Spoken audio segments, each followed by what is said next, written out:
사랑의 가족에 도착한 제보 메시지. 의약품에 점자 표기가 안 되어 있어 아이가 아픈데도 약을 먹일 수 없는 시각장애인 부모의 안타까운 사연입니다.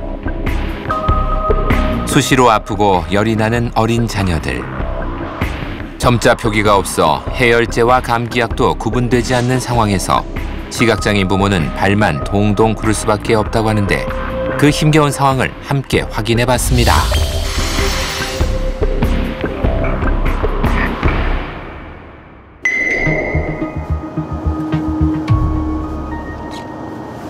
제보자를 만난 곳은 인천의 한 주택가. 여보세요. 사랑의 가족에 제보해 주시고 계신가요? 예, 안녕하세요. 제가 제보드린 황현기입니다. 황현기, 김하은 씨 부부는 두 사람 모두 앞을 전혀 볼 수 없는 전맹입니다. 부모가 모두 시각장애인이다 보니 아이 키우면서 여러 가지 어려운 점이 많지만 가장 힘들 때는 아이가 아플 때라고 하는데요. 아이가 아파도 약을 제대로 먹일 수가 없기 때문입니다. 아이에게 약을 먹여야 하는데 그 점자로 표기되지 않은 부분에 대한 어려움 때문에 다른 사람의 도움이 없이는 아이에게 제대로 약을 복용시킬 수 없는 상황에 대해서 말씀드리고 싶어서 이렇게 제보하게 되었습니다. 이제 막 15개월이 된 하임이. 한창 잔병 치레가 잦은 시기입니다. 지금 어디 가시는 거죠? 저희 아기가 콧물이 많아가지고요. 지금 병원에 가는 길이에요. 앞을 볼 수 없지만 병원 가는 길은 평소 자주 다녔기 때문에 다른 사람의 도움이 없이도 가능합니다.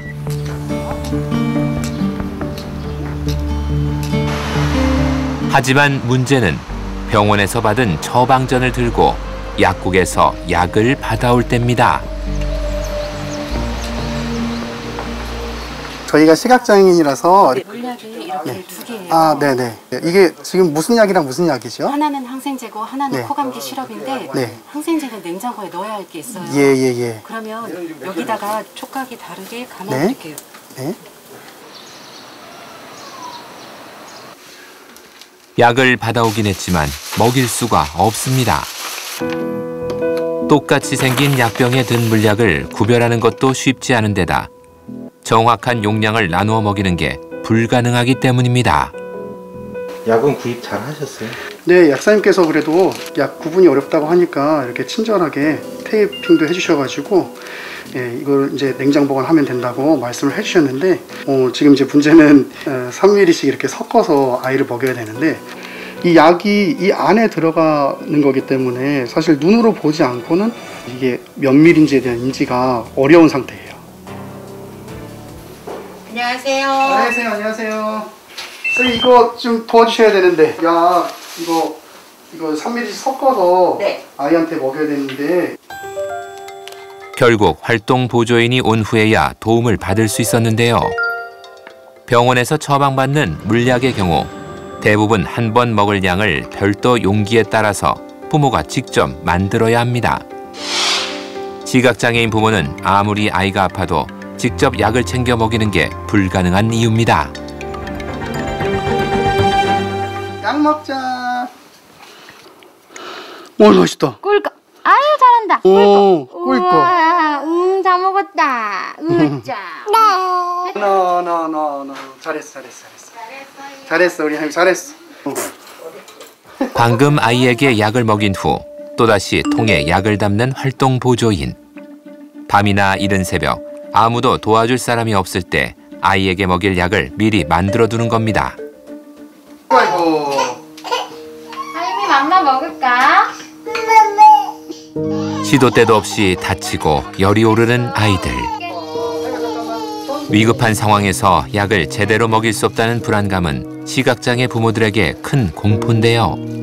잘못하면 아이를 큰 위험에 빠뜨릴 수도 있기 때문입니다. 황현기 씨 부부의 경우 아이가 콧물이 나자 감기 증상이라고 판단하고 집에 두었던 상비약을 먹였는데 병이 오히려 악화돼 크게 고생했던 경험이 있었습니다. 맛있다. 얼마 전부터 아이가 콧물 감기가 좀 있었어요. 벌써 한 달이 됐는데 병원을 데리고 갔더니 지금 콧물이 너무 심해지다 못해서 중이염까지 왔다.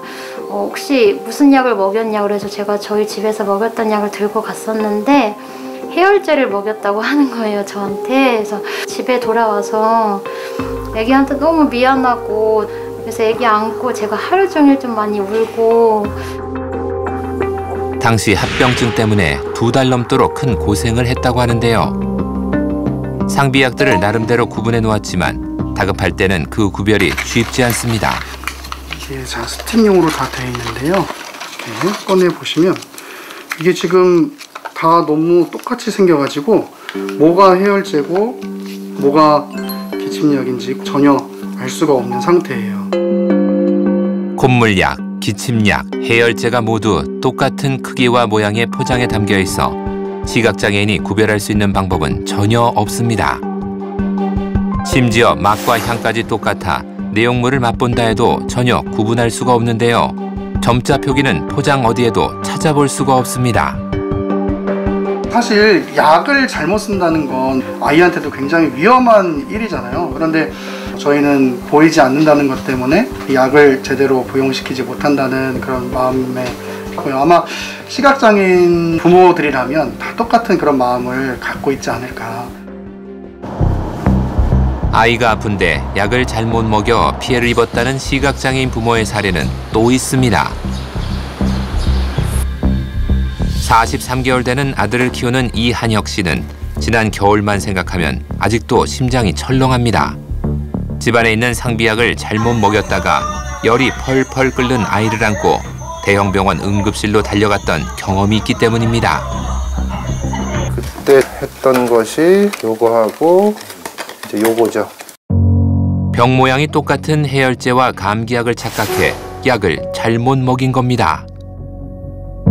애가 이제 한 저녁부터 이제 좀 열이 나기 시작해가지고 이제 약을 먹였는데 새벽 한 2시쯤 됐는데 열이 안 떨어지는 거예요. 애는 이제 경기 일어나는 거 있죠? 막 몸을 떨어가지고 새벽에 응급실에 이제 간 거죠. 집에 있는 약을 한 2-3가지를 들고 갔는데 이거는 해열제를 먹인 게 아니고 감기약을 먹여서 열이 안 떨어지는 거다. 병이나 상자 그 어디에도 시각장애인을 위한 점자 표기는 되어 있지 않습니다. 실제로 아이를 키우는 가정이라면 어느 집이든 한두 가지쯤 구비해 놓을 법한 어린이 상비약 중 그 어떤 약에도 점자 표기는 없었습니다. 지금도 아이가 한밤중에 열이 나거나 울거나 이러면은 너무 무섭습니다, 사실. 많은 시각장애인 부모들이 점자 표기 부재로 불안을 호소하는 현실. 현재 시판되고 있는 의약품들의 점자 표기 상황은 어떨까요? 실상은 참담합니다. 현재 판매 중인 47,000여 개 의약품 중 점자를 표기한 것은 2%도 채 되지 않습니다. 현재 우리나라에서 의약품 점자 표기는 의무사항이 아닌 권장사항이기 때문입니다.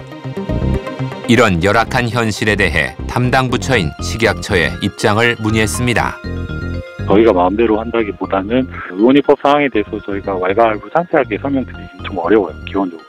이제 민간협의체나 이런 걸 통해서 식약처장으로 위임해놓은 상황에 대해서는 논의가 될 거로 보입니다. 결국 의약품 점자 표기 규제를 위해서는 관련 법안이 뒷받침돼야 가능하다는 뜻인데요. 다행히 이와 관련된 법안이 지난 4월 28일 개최된 국회 제1법안소위원회에서 통과됐다는 반가운 소식입니다. 하지만 본회의 가결로 통과되기까지는 아직 많은 절차가 남아 있습니다. 또한 이 법안은 여전히 많은 문제들이 있는데요. 점자 표기 의무 대상이 안전상비약 13종으로 국한돼 그 수가 너무 적다는 겁니다.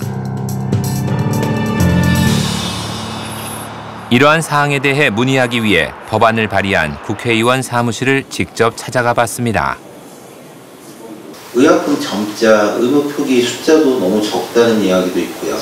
이거 논의 자체도 지금 아시다시피 꽤 오랜 시간 논의가 되어 와 있습니다. 근데 이것부터라도 우선은 기본적으로 지켜졌을 때 꼭 의무화가 아니더라도 다른 의약품에도 적용하시는 분들이 또 생기게 될 거예요. 그렇게 되면 이런 공감대가 형성되고 확장되지 않을까 생각합니다. 우선 제일 급한 문제부터 해결한 후 기본적인 토대를 갖춰 놓으면 이후 다른 부분도 더욱 쉽게 해결되지 않겠냐는 의미인데요. 일정 탓에 직접 인터뷰에 응하지 못한 최혜영 의원 역시 같은 의견이라는 입장을 밝혔습니다. 그렇다면 직접 점자를 표기해야 하는 제약회사 측의 입장은 어떨까요? 수차례 문의한 결과 간신히 서면으로 답변을 받을 수 있었습니다. 기업의 공익적 역할과 필요성에 대해 공감하고는 있지만 의약품 점자 표기를 추가하는 데 발생하는 비용은 정부가 반드시 지원해야 한다는 입장입니다. 어렵게 첫 발을 내디딘 의약품 점자 표기 의무화. 하지만 고작 9개 약품을 추가하는 것으로는 시각장애인들의 약물 오남용 위험을 방지하기엔 부족해 보이는데요. 시각장애인들이 안전하게 약을 복용할 수 있도록 보다 많은 의약품의 점자 표기가 의무화돼야 할 것입니다.